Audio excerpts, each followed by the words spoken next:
capítulo 28, primer libro de Crónicas, capítulo 28. Vamos a leer el verso 20, en nombre del Padre, del Hijo y del Espíritu Santo. Amén. Dijo además David a Salomón su hijo: anímate y esfuérzate y mano a la obra.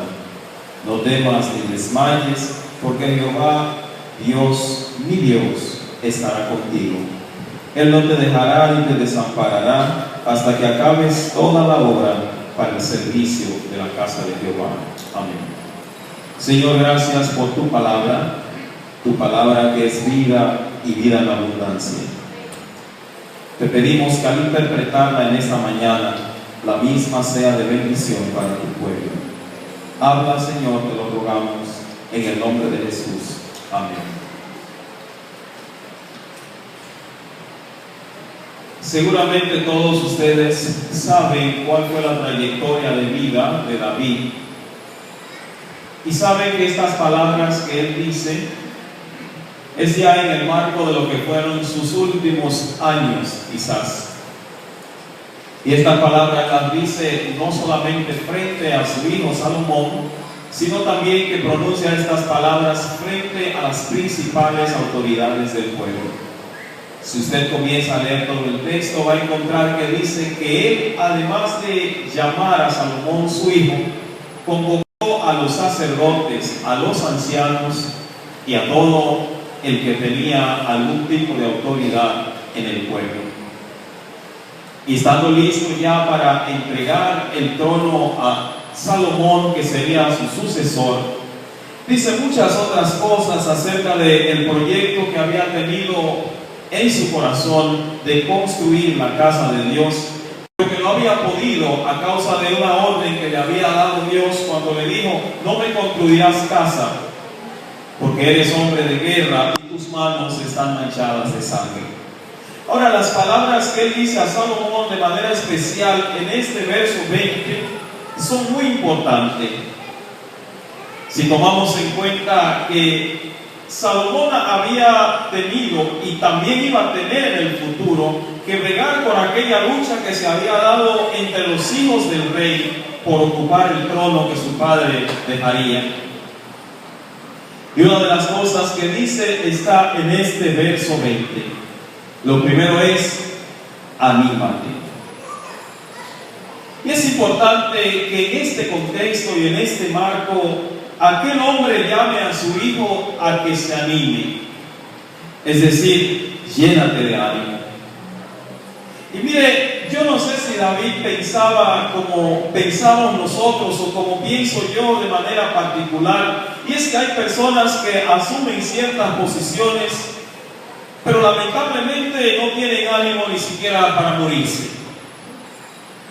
Y David piensa que lo que se le va a entregar a su hijo, el trabajo que se le va a encomendar, no solamente el trabajo de conducir al pueblo, sino también de construir el lugar que sería la casa de adoración para el pueblo, necesita de una persona dispuesta, pero también llena de ánimo. Pablo el apóstol en algún momento habla del hombre o la mujer de doble ánimo, como queriendo referirse a la persona que en algún momento de su vida está con el ánimo por el cielo y por otro momento el ánimo está casi por la tierra. Y ciertamente, hermanos y hermanas, en la vida es posible que hayan esos momentos. Pero parece que el rey necesita que para cualquier empresa de la vida, cualquier cosa que se ha de asumir en la vida, y sobre todo si eso está relacionado con la extensión del reino de Dios, si está relacionado con el propósito de Dios, la primera cosa que hay que hacer es llenarse de ánimo. Naturalmente, decirlo siempre es más fácil que hacerlo, porque entonces uno comienza a pensar en las miles de cosas que hay que nos han tumbado el ánimo. Y es posible que usted piense en que ya no tiene ánimo porque probablemente piensa que no le han tratado como usted lo merece, o porque quizás los embates de la vida le tienen casi por el suelo, o porque probablemente las cosas no caminan como a usted le gustaría que caminen. Es decir, que cosas que nos tumban el ánimo hay demás y hay por doquier. Pero es importante, hermanos y hermanas, saber que sin importar si tenemos la razón o si no la tenemos, para tener el ánimo en el suelo, el Señor en este día nos está diciendo, igual como dijo David a su hijo, antes de todo, anímate. Y una de las cosas en las que hay que meditar, hermanos y hermanas, es que si la iglesia del Señor no está llena de ánimo, ¿quién lo estará entonces? Si en la iglesia del Señor no hay ánimo para emprender las cosas que hay que tomar en las manos, si los hermanos no tienen ánimo para asumir las responsabilidades que Dios ha puesto en sus manos, entonces ¿dónde estará el ánimo? Si somos nosotros, por cierto, lo que tenemos el texto que nos dice que todo lo podemos en Cristo que nos fortalece. ¿Dónde estará entonces el ánimo si somos nosotros, por cierto, a quienes nos llama el texto cuando dice regocíjense en el Señor siempre? Otra vez les digo, regocíjense. Así que, hermanos y hermanas, si por alguna razón el nivel o los niveles de tu ánimo están por el suelo, en este día el Señor te invita, anímate. Busca fuerzas en el Señor si no tienes.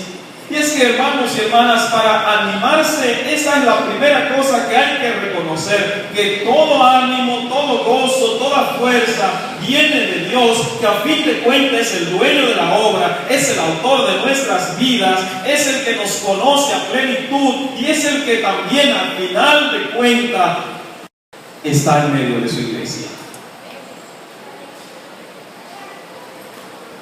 Uno de los problemas que tenemos los cristianos es que decimos que somos hijos de Dios, que Dios nos ha llamado a gozo, que Dios nos ha llamado a alegría. Sin embargo, nuestras vidas, nuestro accionar dice todo lo contrario. Y yo ya les he dicho en muchas ocasiones que con frecuencia nos encontramos con personas que si llueve para arriba lloran, y si llueve para abajo lloran porque es monotonía. Y usted le pregunta, hermano, ¿qué tú tienes? Hermano, ¿qué te pasa? Hermano, ¿por qué tú estás triste? Y entonces comienza a decir, déjame ver si recuerdo por qué estoy triste. Déjame ver si recuerdo porque estoy mal. Y después que dura 15 minutos pensando, bueno, yo estoy mal porque salió el sol en el día de hoy. Y en ese ambiente nos mantenemos y dejamos que el gozo de la salvación que hay en nosotros se vaya perdiendo y perdiendo, hasta que al final nos damos cuenta que nuestros cultos se convierten en escenarios solamente de lamento, de lloro, de gritos, y en donde venimos como a hacer catarsis de todas esas cosas que tenemos dentro, y como que no encontramos el espacio para venir a decir que realmente la vida ha sido dura. Pero no tiene que ser así, porque Dios dice que ha venido a través de su Hijo para que tengamos vida y para que la tengamos en abundancia. No tiene que ser así, hermanos y hermanas, porque incluso el mismo rey David, cuando el pecado le había apartado de Dios según él pensaba, una de sus peticiones principales fueron: devuélveme el gozo de tu salvación, regrésame el gozo de tu salvación. Haz que vuelva a mí el gozo y la alegría de saber que aunque todo parece perdido, en ti todo es posible. Y no estamos haciendo un llamado a que nos tiremos a sinvergüenza, a que olvidemos que hay responsabilidades, que hay deudas, que hay problemas, que no se me ha tratado bien. Porque mire, si es porque merecemos y no nos da, y no nos dan, si es porque usted piensa que merece y no le dan, mire, Dios debería estar sumamente enojado, porque ese sí que merece y no le damos. Así que David dice en primera instancia, antes que todo, muchacho, si tú vas a bregar con estos ancianos, y anciano en todo el sentido de la palabra, si tú vas a bregar con estos líderes, que además de ser líderes tienen mucha edad y algunos de ellos no se sonríen para nada, pues mira, antes de tomar el saco y echártelo al hombro, ciertamente anímate.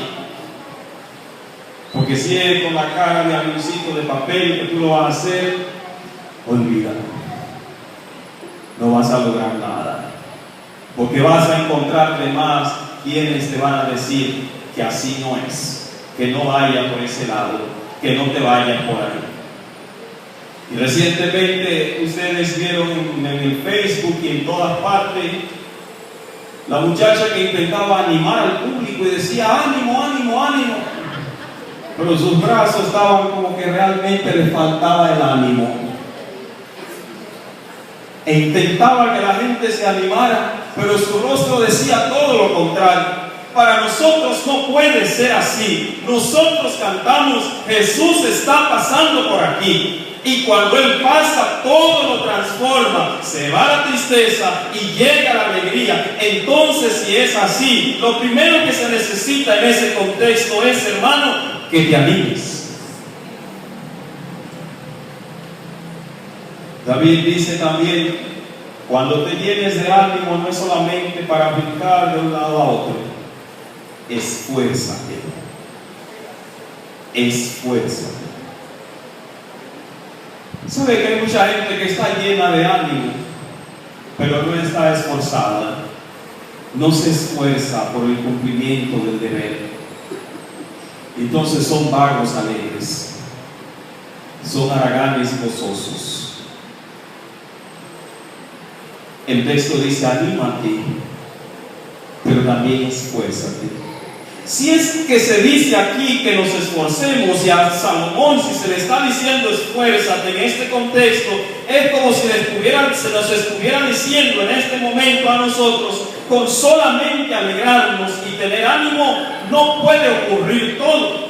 Con animarnos caminamos un gran trecho, pero hay cosas que vamos a enfrentar para las que necesitamos ciertamente esforzarnos. Esforzarnos no significa solamente llenarnos de fuerza, sino también poner esa fuerza a disposición de lo que necesitamos realizar en el momento. Es como nosotros le decimos a los muchachos a veces, que ellos vienen a nosotros y cuando hacen alguna cosa que no nos agrada, entonces es que nos dan un beso. Y entonces mi mamá decía, con besos se va al mercado. Y es prácticamente para nosotros eso. Con ánimo y poco esfuerzo no se va muy lejos. Con ánimo solamente lo único que tendremos es mucho escándalo y poca acción. Con ánimo y poco esfuerzo lo único que tendremos entonces será mucho movimiento y pocos resultados. Con ánimo y solamente ánimo lo único que tendremos entonces es un activismo vano, un activismo vacío, y a fin de cuentas nada ocurrirá. El texto dice que David le dice a su hijo, mira, para que esta gente se llene de lo que tú quieres decirle, para que esta gente vea como prioridad la construcción de esta casa, anímate, pero frente a ellos también esfuérzate. Es decir, prepárate. Dice también David, mano a la obra. Mano a la obra, y no como Danilo Medina. Y de hecho, ojalá que pusiéramos mano a la obra un poquito como él. Porque cuando uno escucha decir mano a la obra, como que inmediatamente lo primero que uno hace es mirar a ver si ciertamente tiene manos.